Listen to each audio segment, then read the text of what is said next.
Anda kembali di Apa Kabar Indonesia Pagi. Saya mau langsung ke Bu Yenti lagi. Bu Yenti, soal TPPU ya gitu. Soal aliran dana gitu. Dari amatan, keilmuan, kemudian pengalaman dan mengamati beberapa kasus korupsi terutama di pengadaan barang dan jasa gitu. Biasanya aliran dananya kemana saja? Ke pihak-pihak mana saja, Bu Yenti? Ya, pertama begini ya, kita harus lihat juga, mereka lihat dulu pelaku dari korupsinya itu, pelaku dari korupsinya. Dari mereka itu nanti akan mengalir kemana saja.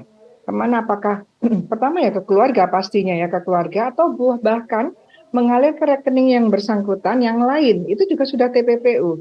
Jadi saya katakan ketika ada korupsi yang seperti ini, apalagi 2021, ini kan multi years, kemudian ditambah lagi karena belum jalan. Itu berarti kan ini memang sudah ada pengaliran dana itu sejak awal. Dana hasil korupsi artinya yang mangkrak pertama, karena mau mangkrak kemudian ditambah. Waktu mangkrak pertama itu kemana uangnya, apa yang terjadi, itu kan korupsi. Nah kemudian kita lihat orang-orangnya, itu pasti sudah ada TPPU-nya pasti. Jadi ini sekarang tinggal Kejaksaan Agung bisa nggak bukan ada apa tidak, bisa tidak melacak semua kemana uang-uang itu, karena kita perlu masyarakat mengatakan bahasanya biar mudah ya ke masyarakat, dimiskinkan misalnya minimal dimiskinkan kembali orang-orang itu dari uang hasil 8,1 T ini, dan kemudian nanti pemerintah dari uang-uang itu pemerintah membuat satu program lagi untuk membuat program bahwa BTS itu harus ada, karena itulah namanya pemulihan aset, pemulihan kebutuhan, pemulihan peruntukan. Saya kira perencanaan program pemerintah berkaitan dengan keuangan negara yang sudah diprogramkan itu harus dicari, harus sampai selesai, harus sampai output, sampai selesai. Kalau tidak selesai, dicari menggunakan, kalau itu terjadi kejahatan, korupsi terutama, itu digunakan TPPU untuk merampas kembali dapatnya berapa, karena ya khawatir juga tidak mungkin dapat 100%. Dan ini konsekuensi pemerintah nanti harus menganggarkan lagi sesuai dengan itu. Artinya apa? Ada juga namanya tanggung jawab pemerintah, jangan membiarkan pengawasannya sejak awal.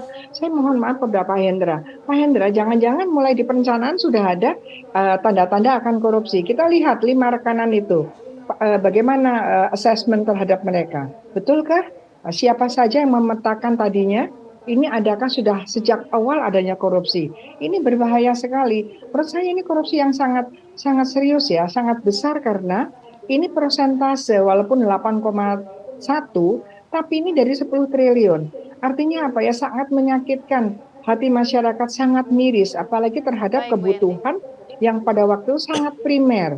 Seperti tadi saya nggak bisa dengar yang dari Sika. Nah, ini akibat dari BTS Tower itu tidak terpasang dengan baik. Nah ini seperti ini, pada waktu itu saya pernah juga waktu ada di running text bahwa no lemot system lah ya, sinyal lah ya di Indonesia Timur katanya gitu. Saya bilang begini, apa iya di Indonesia Timur, sementara saya saja lihat kalau sudah sampai ke Sentul saja tidak ada sinyal. Jadi waktu awal-awal tuh ini benar nggak sih pemerintah gitu ya, dengan bangganya ada Bakti Kominfo. Nah Bakti ini proyek Bakti ini sama dengan proyek yang sangat sangat mendasar ya, melukai hati masyarakat yang pada saat itu ada kebutuhan yang sangat primer dalam kondisi kita kena COVID. Kita berharap nanti kalau buktinya cukup dan kemudian mengalir mudah-mudahan ke pengadilan, mudah-mudahan tidak adalah nanti meringankan karena pernah menjadi menteri dan berhasil, enggak lah itu. Ini juga karena gini, putusan-putusan yang pertimbangannya itu tidak tepat, itu juga menjadi faktor kriminogen, faktor yang membuat orang-orang tidak jerah, membuat orang-orang lain, menteri-menteri lain juga berani melakukan itu di kemudian hari. Jadi ini ada beberapa evaluasi, baik evaluasi penganggaran dan pelaksanaan pengawasan kinerja rutin, menjadi kinerja per evaluasi bulan juga dan tentunya. sebagainya. Ya, mulai dari perencanaan sampai Tadi pelaksanaan. mengutip kata Bu Yenti, yang menyalahgunakan anggaran ini harus dimiskinkan kalau istilah kejamnya ya. Pak Hendra, ini kan artinya sudah ada 8 triliun yang sia-sia. Tadi kalau kata Bu Yenti, ini harus ditelusuri pihak-pihaknya. Jangan-jangan dari mulai tahap perencanaan saja ini sudah mulai ada indikasi korupsinya. Jadi ini harus bergerak dari mana awalnya untuk penelusuran ini? Jadi korupsi keuangan negara itu terjadi bisa pada tahap perencanaan udah ada. Karena pada tahap perencanaan itu pemerintah dan DPR menetapkan programnya, mengesahkan programnya, dalam program itu udah tercantum nama proyeknya, harga satuannya, lokasinya di mana. Nah ini bisa dijual keluar ini kalau memang niatnya jahat untuk korupsi. Dan saya percaya ini pada saat perencanaan sudah terjadi. Pada saat perencanaan saja sudah terjadi. Karena pihak ketiga yang dimenangkan dalam tender juga tidak mampu melaksanakan pekerjaan itu. Bayangkan saja 4.200 tower, kemudian hanya dikerjakan 958. 3.000 sekian laut. Artinya apa? Bahwa sudah ada niat pada saat perencanaan dan terjadi pembobolan pada saat pelaksanaan. Jadi menurut saya ini praktik pembobolan keuangan negara karena melibatkan orang dalam dan terjadi perampokan uang negara karena melibatkan orang luar. Pihak ketiga untuk ambil uang itu. Dan itu antara perencanaan negara dalam hal ini Kominfo dan si vendor. Iya. Artinya ada dua pihak itu yang paling inti, yang paling utama membobol uang negara itu. Jadi pembobolan uang negara saya katakan itu terjadi karena melibatkan pihak dalam. Ini kan ibarat keran ini, kalau tidak dibuka, ini barang tidak akan keluar. Siapa yang membukanya itu? Kuasa pengguna anggaran, PPK. Jadi perintah pencairan itu, uang itu berdasarkan perintah dari kuasa pengguna anggaran. Dikeluarkan perintah itu dasar apa? Usulan dari permintaan dari pejabat pembuat komitmen bahwa barang sudah selesai, baru bisa dicairkan uang. Ya dalam kasus ini kan fiktif kan, 3.000 sekian tidak ada barang tapi uangnya sudah cair. Jadi ini pembobolan keuangan negara yang luar biasa. Analisa Pak Hendra seperti apa? Bagaimana bisa anggaran ini sudah dicairkan, tapi sebenarnya bahkan proyeknya ini bukannya terlambat ya, tapi tidak ada analisanya. Kenapa ini bisa sampai seberani ini begitu ya, Pak Hendra? Karena ada unsur kolusinya di situ. Jadi seharusnya yang normal itu tidak bisa dicairkan uangnya kalau barang tidak selesai. Normalnya.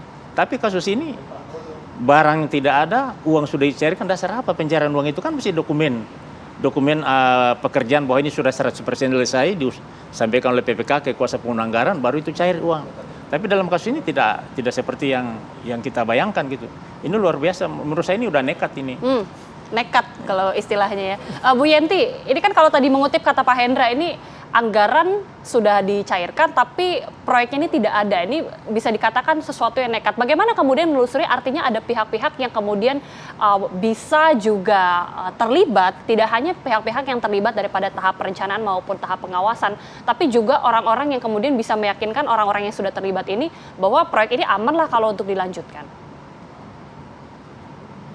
Bukan masalah dilanjutkan aman, tapi janji pemerintah terhadap warga negaranya atas adanya fasilitasnya harus dipenuhi. Inilah konsekuensinya, tidak bisa karena ada korupsi terus nggak dilanjutkan. Dilanjutkan ya dibongkar semua, nanti diganti semua orang-orangnya, personilnya diganti dan sebagainya.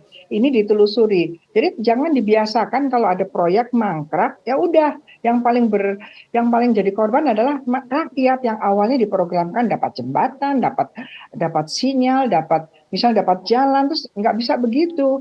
Jadi jangan di atasnya main-main sendiri, oh ya nanti di penjara dan sebagainya pakai TPPU, tapi uangnya tidak kembali juga kepada proyek ini. Makanya nanti dalam Asset Recovery Act itu, Undang-Undang Asset Recovery, harus putusan pengadilan itu harus dikembalikan ke negara secure, ke Menkominfo untuk proyek ini, harus begitu. Di internasional semua seperti itu. Maka namanya recovery. Dalam hal tadi saya bilang nekat, betul Pak. Saya juga sebagai orang pidana itu kesal sekali, ini korupsi benar-benar keterlaluan. Saya nggak berpikir begini, sejak awal ada pembiaran, bahkan jangan-jangan ada yang merestui. Siapapun yang di atas itu yang harusnya mengawasi, malah merestui, membiarkan, jangan-jangan termasuk yang menerima itu. Nanti yang kita lihat, apakah mereka-mereka yang sejak awal itu seperti membiarkan, merestui itu ada aliran TPPU-nya, ada aliran dana hasil korupsinya, kita kejar pakai TPPU. Jadi maaf saya harus menyebutkan karena ini dari satu partai dan ketua umum partainya sudah mempersilahkan, silahkan dibuka ke atas, ke bawah, kemana. Itulah yang harus kita lakukan. Jadi apalagi gitu ya. Saya mengapresiasi pada waktu ketumnya dari sekjennya ini yang jadi menteri, ya sebetulnya anggota partai ini, sekjen ini melakukan korupsi bukan pada saat dia jadi melakukan kinerjanya dia sebagai anggota partai, tapi justru sebagai pembantu presiden, iya kan? Tapi ketumnya mengambil satu langkah, walaupun berduka malu harusnya juga menyatakan silakan dibongkar semua sampai ke anggota partai kami, sampai ke kanan, ke kiri, ke atas, itu bagus sekali, itu harus ditangkap oleh Jaksa Agung. bahwa ayo kita buka semua. Ini kita bukan berbicara uang ke partai mana dan siapa pejabatnya. Ini kita berjuang bagaimana mengembalikan hak rakyat yang uangnya tadi menurut Pak Hendra dirampok ya.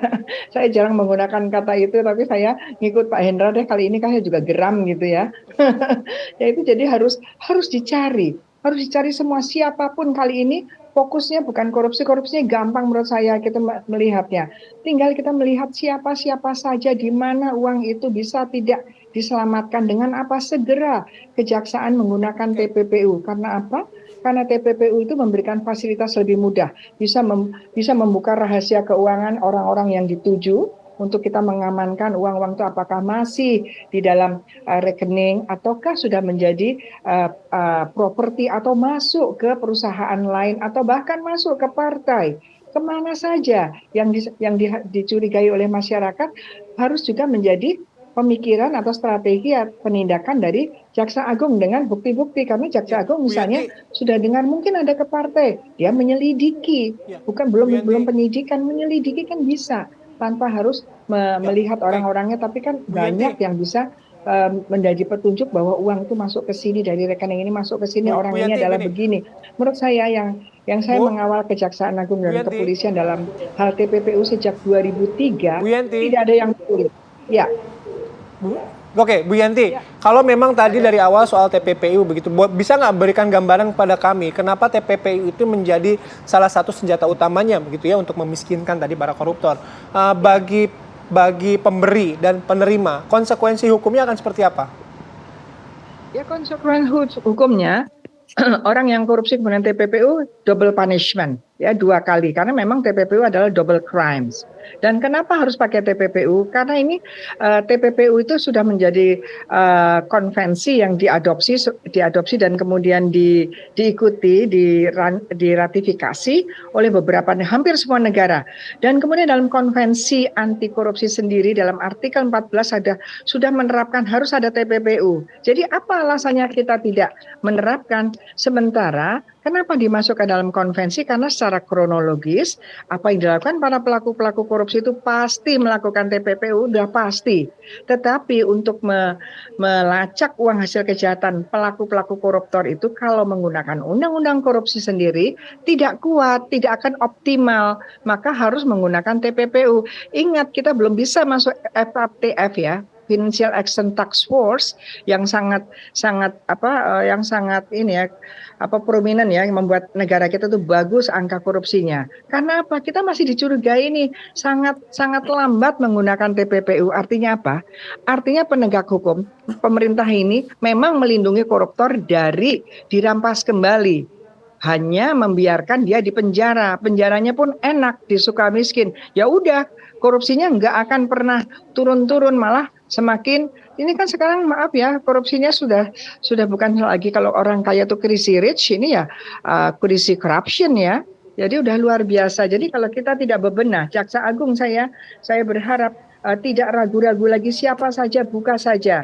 Karena kita negara ini bukan negara orang-orang tertentu, partai-partai tertentu, tapi negara yang masyarakatnya 260 juta yang memang memerlukan kesejahteraan sebagai janji dari para pejabat-pejabatnya. Demikian, jadi dengan TPPU itulah kita bisa menelusuri dimanapun, bahkan kalau uang itu bukan pada koruptornya.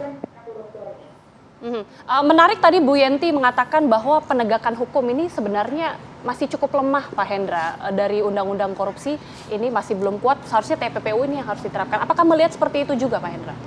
Jadi sebaik apapun undang-undang ya dibuat, tapi kalau dilaksanakan oleh aparat yang brengsek, nggak baik juga. Undang-undang baik, tapi kalau dilaksanakan oleh aparat penegak hukum yang baik, jadi baik. Jadi TPPU memang salah satu instrumen hukum yang harus digunakan untuk menjerat para pelaku korupsi dan menelusuri kemana uang itu mengalir. Tapi begini, saya lihat ini kasus ini luar biasa ini, korupsi yang nekat namanya. Karena pengadaan barang dan jasa 4.200 tower, tetapi yang dikerjakan hanya 956, uangnya sudah cair 100%. Oke.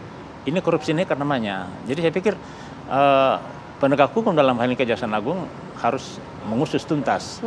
Tidak hanya terlibat menteri, karena uang mengalir dari kas negara itu Banyak, pertama kuasa pengguna anggaran yang memerintahkan, tapi diminta oleh pejabat pembuat komitmen. Pejabat kemudian meminta itu ke kuasa pengguna anggaran apabila barang itu sudah selesai 100%. Ini barang tidak ada, fiktif, diminta oleh kuasa pejabat pembuat komitmen. Berarti korupsi bukan hanya pada menteri saja, tapi sudah menjalar kemana-mana ini. Harus menjadi evaluasi bersama ya. Dan proses hukumnya memang punya semangat untuk menghentikan dan membuat jera tadi ya para koruptor. Sekali lagi Pak Hendra, terima kasih ya waktunya. Terima kasih Pak Bu Yandri, Hendra. terima kasih sudah bergabung bersama kami pagi hari ini. Selamat beraktivitas kembali. Assalamualaikum warahmatullahi wabarakatuh. Oke, kami jeda. Nanti kami kembali dengan informasi mengenai taksi ilegal yang beroperasi di Bandara Soekarno-Hatta dan merugikan penumpang. Sesaat lagi di Apa Kabar Indonesia Pagi.